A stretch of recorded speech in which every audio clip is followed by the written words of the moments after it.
What happened here? Kofi had been away from his village for almost 15 years. The city gave him steady work, busy streets, and enough distance to stop thinking about home. Still, every time the rainy season arrived, he remembered to sound the old community drum echoing across the hills before every gathering. When news came that the village council wanted the drum restored before the annual harvest festival, Kofi surprised himself by agreeing to help. His grandmother simply nodded when he arrived. She hugged him, smiled gently, and said, "You've been gone long enough." The village looked smaller than he remembered. Children chased each other through dusty paths. Women sorted maize beneath mango trees. Old men sat beneath the meeting shelter, speaking quietly as though no years had passed at all. Near the center of the village stood the old meeting house. Inside, resting on a wooden stand covered with faded cloth, was a drum everyone still called the drum of the ancestors. Dust covered its carved surface.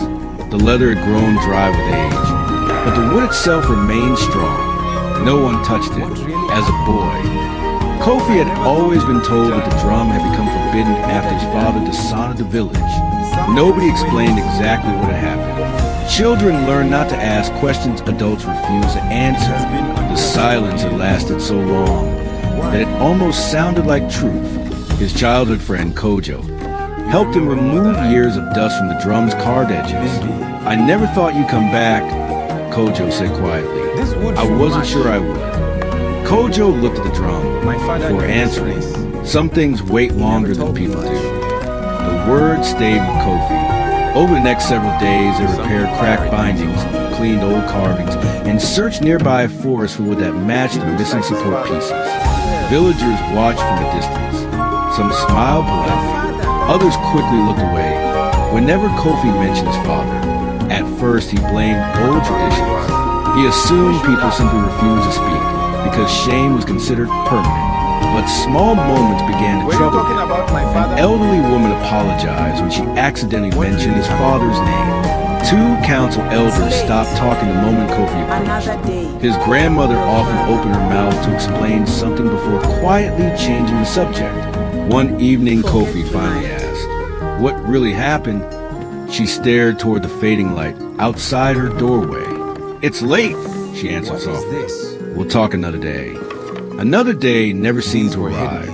As restoration continued, Kofi discovered a small wooden box hidden beneath the drum stand. Inside were old meeting records wrapped in cloth. One page carried his father's name. Another carried the signatures of nearly every village elder. The dates matched the year his father had left. Confused, Kofi brought the papers to Kojo. Kojo remained silent for a long time before speaking. "It wasn't your father who brought shame." Kofi looked at him without saying a word. The council made a mistake. They blamed him for money that disappeared during the rebuilding of the meeting house. Later, they discovered another man had taken it. Kofi waited for rest. They knew. For what? They all knew. But by then your father had already left. Pride made everyone stay quiet.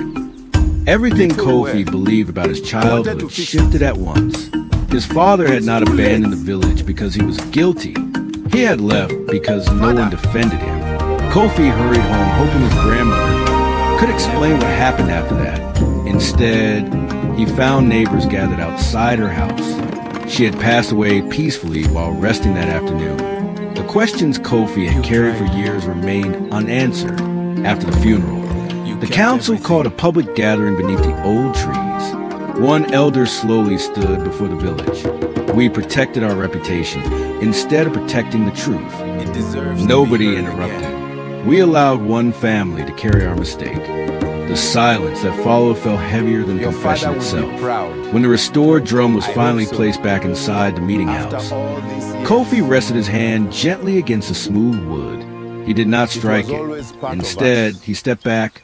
The village children watched quietly as sunlight reached across the doorway and settled over the drum that had spent years carrying a story no one wanted to tell.